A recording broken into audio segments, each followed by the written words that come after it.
What's going on, everybody? It's Ben here from the Pride of Villa, and in this video we're going to be having a rewind / discussion about the result that we saw last night of Aston Villa 0, Everton 1. Everton's first win against Aston Villa in the Premier League for over 10 years, that being a 3-1 defeat to Aston Villa in 2016, February. Ooh. We're going to be talking about quite a few points here. Normally I'd only focus more so on the match itself.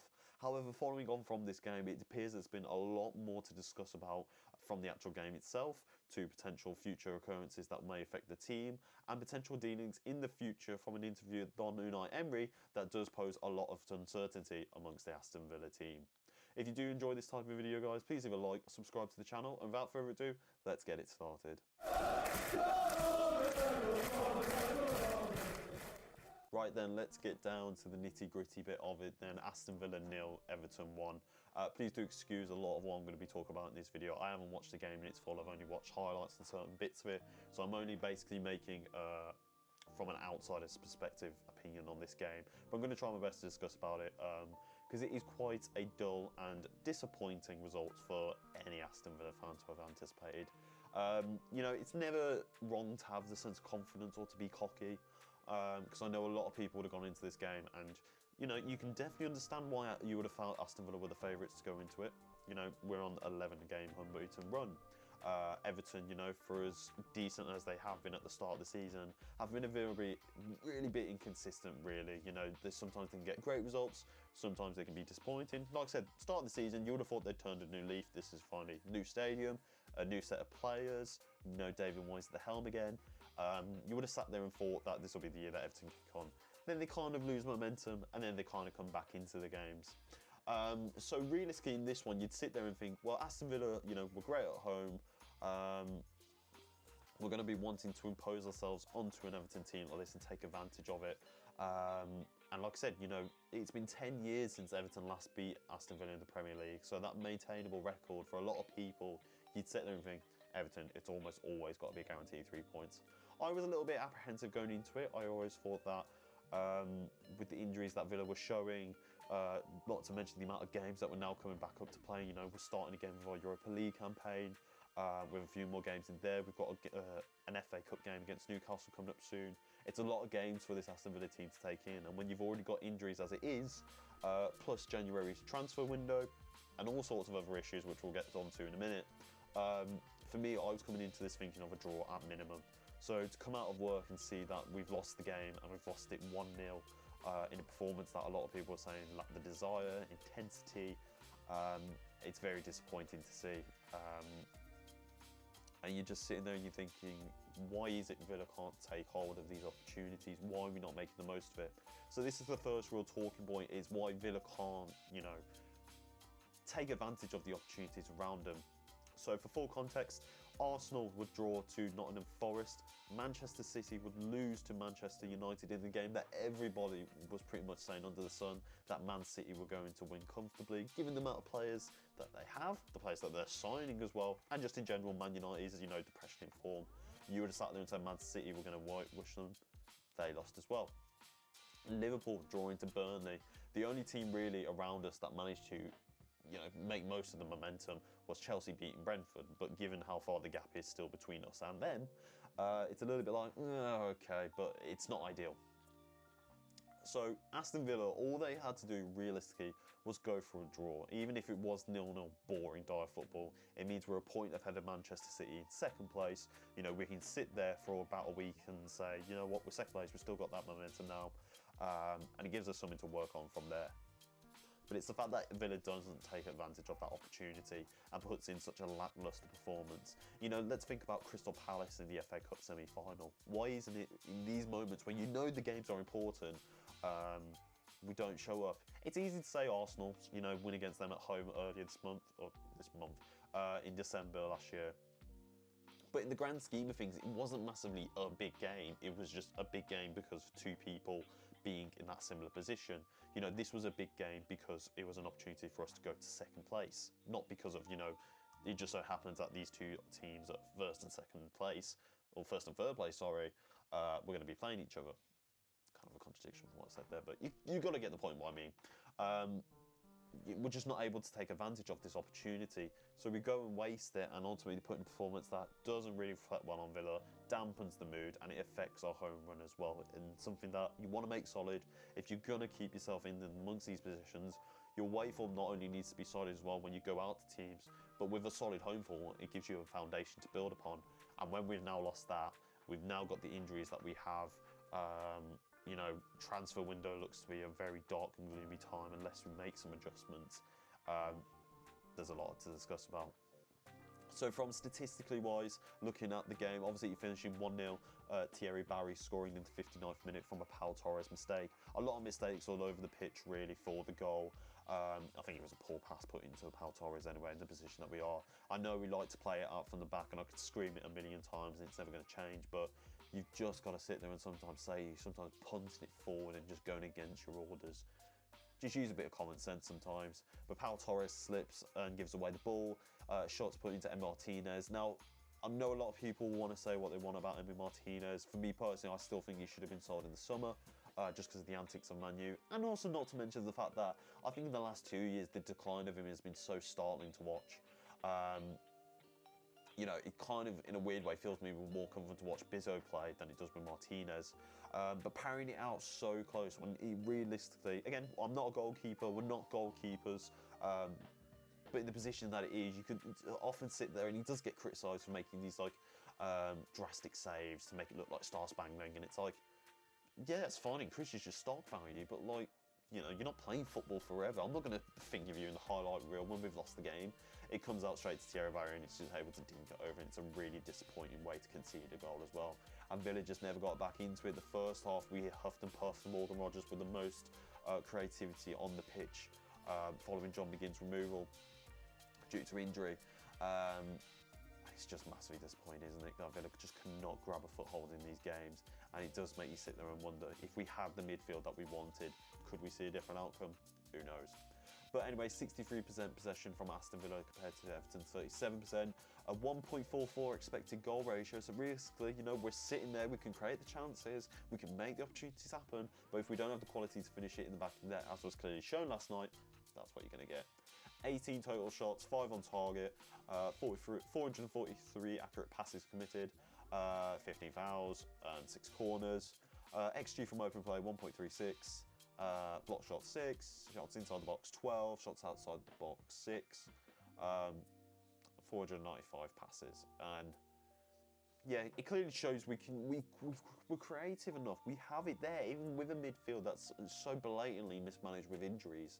You know, it's just not happening. It's really disappointing to see Villa not ultimately take a foothold in the game and make the most of the opportunity that was faced with them. Now, when I mentioned about the midfield, it's to talk about the injuries in the game. The main point of this is John McGinn in the 15th, 16th minute would have to come off the pitch following an injury, being replaced by Evan Gesson, which is a whole other video of your own to talk about Evan Gesson, one that we can do, but I don't want to appear as mean, because I don't like the idea of making a 10-minute video about a play, but well. But yeah, injuries. It is incredibly ridiculous to see how much Villa have now lost a lot of players to injury. Ross Barkley, a knee injury, has been gone out for a while. Amadou Onana, the inconsistency of him. I appreciate the talent that he might bring for his age and the price that we've spent on him. But somebody's got to sit there and say, the guy is just so injury prone. We're not going to get the best out of him. And are we ever really going to feel like we've gotten £50 million worth of money from him? Who knows? Jadon Sancho being off from illness. It seems to be a reoccurrence with him that he's constantly missing out on games through illness. Again, it could genuinely just be a general cold or flu and he wasn't feeling up for it. That's fair enough. It just feels a little bit too consistent with him. Boubacar Kamara, following the challenge from Tottenham Hotspur, it's now being feared as potentially a worse injury. He's somebody that's only just come off a lengthy injury himself as well. So one of our star players in that midfield, to see him gone and replaced by the likes of Bogard, it does not add up at all.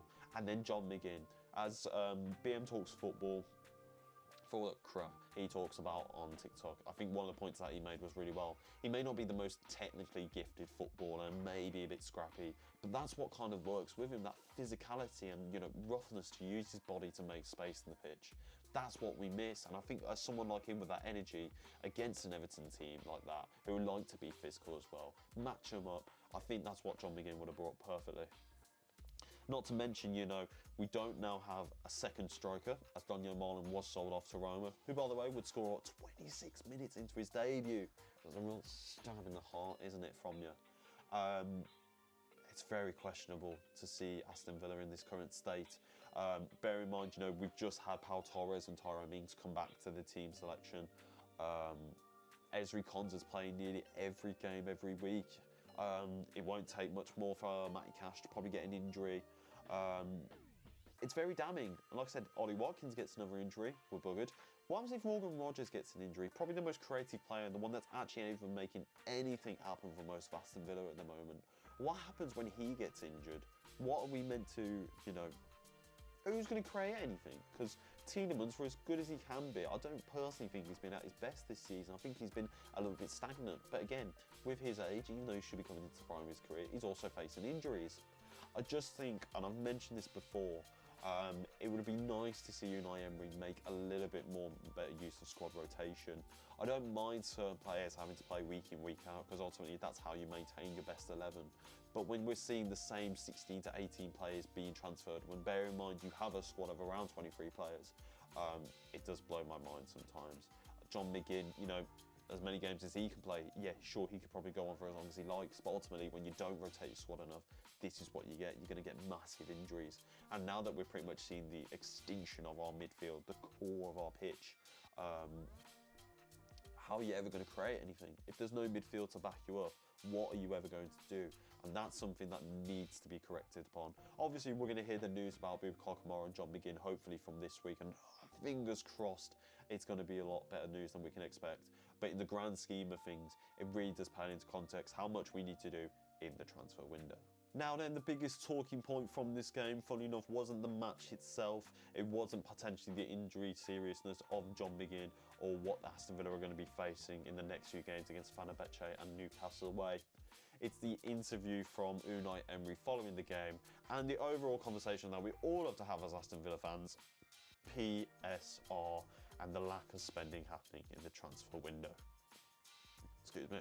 Now, Unai Emery came out in the interview last night, and it's, you know, you can look it up online, and it's, I would personally say it's got a lot more traction than it needs to be. I think it's a very simple interview, but it's somehow almost kind of been taken out of context as if people don't expect this to have been said. But Unai Emery basically in his interview would essentially say, you know, we're not in contention for the top 5, even though we've spent nearly a majority of our season so far within the top 4. You can go and find this on the internet anywhere. I'm just going to quickly go through a few of the quotes. So this is from Sports Interactive, Sports Illustrator? I don't know what the name is. Whatever. Them commenting on the interview, saying, clearly frustrated at the results, Emery used his post-match press conference to follow Enzo Maresca, Ruben Amorim and Oliver Glasner. Obviously 3 managers in the past few weeks, including Oliver Glasner, especially with his scathing interview essentially saying he doesn't care what happens to Crystal Palace, whether he's at the helm or not. Mark Gehi, as of today, being confirmed as a Manchester City signee. Your main captain going, Eberechi Eze obviously leaving. And now it's been confirmed that Oliver Glasner will not be signing a new contract at Crystal Palace. Who knows what's going to happen there. It's becoming the latest in Premier League manager to leave eyebrows raised. And this is what Emery said. We are not contender to be in the top 5, with emphasis on the final word. We are in the top 5 now, but we are still not being contenders. There are other teams with more potential than us. Asked why he felt that way, Emery fell silent, staring blankly at a sort of smile on his face before the interview promptly ended the conversation. Thank you. Emery responded immediately. Now, you don't have to be, you know, well in depth with the club. You don't have to be an ITK. You can look at this on the plain surface and see it as for what it is. Villa do not have the same financial opportunities that a Manchester City, that a Liverpool, Arsenal, Chelsea, you know, some of these other clubs in and amongst us have the financial capacity to spend. But why is this the case? Well, very simply, it is a matchment of very case. It's PSR. It's the fact that Villa are tightened with this financial constraints. That means they can't spend as much as they want to in these transfer windows, meaning that essentially for Villa to make any headroom, players of a big financial limit need to be sold in order to expand and improve on the squad. I say expand, we're not expanding because we're losing one in, one out. He explains, you know, the sale of John Duran to, I want to say it was Fenerbahce years ago. No, Al Nassr, that was it, Al Nassr. You know, Diaby going to Al Ittihad, I think it was. Jacob Ramsey being sold to Newcastle United for 40 million. Douglas Luiz being sold to Juventus. You know, if Villa want to improve upon these teams and make their way into being top 5 contenders, essentially what's being said is we need to be able to have the same financial opportunities to be able to spend. Our owners are wealthy. We know that we can spend money and we know that we have the money to spend, but we're not able to because we're working in these constraints. Now, it's easy to type onto the internet and say, you know, we're not doing this because the rules are unfair, because, you know, it's not fair that these teams get to spend this money, Chelsea get to do this. Now, yes, there is an element to it, but guys, be realistic here and be also, put your sensible caps on. Aston Villa are also responsible for this issue. It's the financial wages to revenue ratio. I think when you looked at it, it was like 250 million is being spent on wages and the commercial revenue for the club is about 270 million. Like, I'm not being funny, that is ridiculous to see. And it's Villa's own doing. You know, as much as we all love Marcus Rashford and Marco Asensio last season, there's a reason why they haven't been signed back onto the club this year, because the wages are just too high. If we actually look at the club itself, you know, Jadon Sancho is on 200 grand a week for a player that's on loan and at the moment doesn't look anywhere near likely to be signed on a permanent deal to the club. You know, you sit there and think, well, why are we paying that money? Emiliano Martinez, 150 grand a week for somebody that, you know, has been a little bit inconsistent this season. Luke Dean, 32 years of age, on 135 grand a week when he's been in and out of favour with Ian Maatson. Victor Lindelof, 120 grand a week. Tyrone Mings, 110, following a lengthy injury from him. I'm trying to think, Lamar Bogart's only on 30 grand a week. Andres Garcia's on 15 grand a week. Ezri Konsa, who's arguably one of our best players and not our starting centre-half, he's only on 75 grand a week. And, you know, who's our highest paid? Victor Lindelof is our highest paid centre-half. You know, it's crazy to see. Listen, don't get me wrong, I'm no financial expert. I'm not going to sit here and tell you who should be and shouldn't be paid as much as you want. For me personally, if the highest paid player in our club is Jadon Sancho, a person that, for lack of a better term, is not going to be staying at Aston Villa next season. For me, the player that should be paid the most money is Morgan Rodgers. He's clearly the star of Aston Villa at the moment. He's clearly the one making it happen. Just like Jack Grealish was, you want to sign your players to contracts that will keep them at the club. And if we're going to push on to be top 4, top 5 contenders, build your team around him, make him your centrepiece and the project, and that's what players will come. Because they'll want to work with him, they'll want to see the creativity.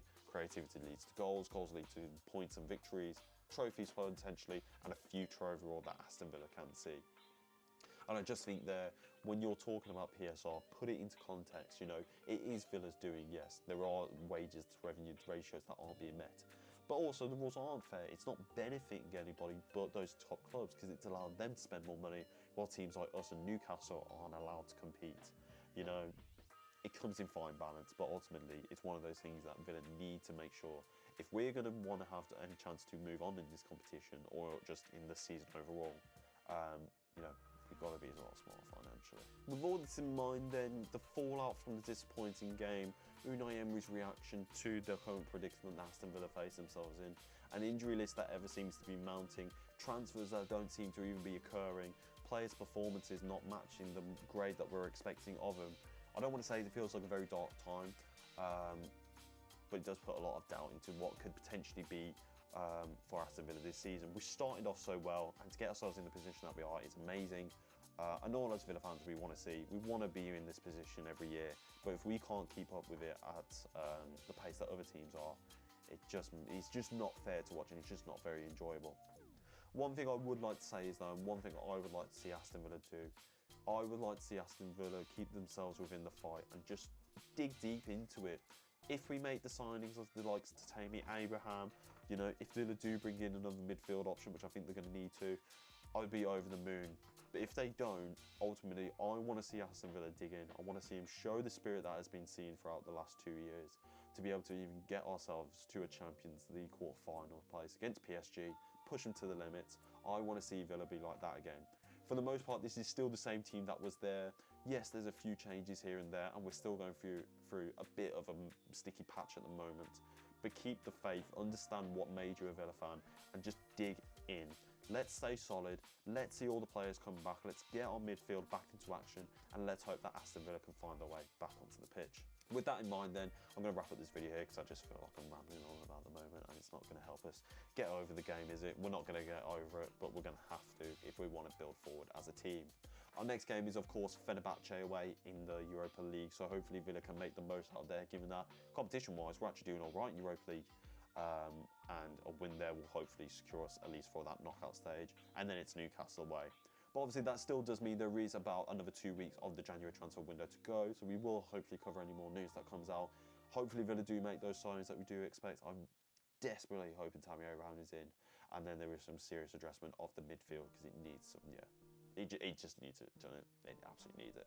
But anyway, leave in the comments down below what you thought of the game and what you would like to see Villa achieve next from the next 2 weeks of the January transfer window. We will see you for the Fenerbahce game, but until then, up the Villa, with the pride of Villa. We'll see you later, boys.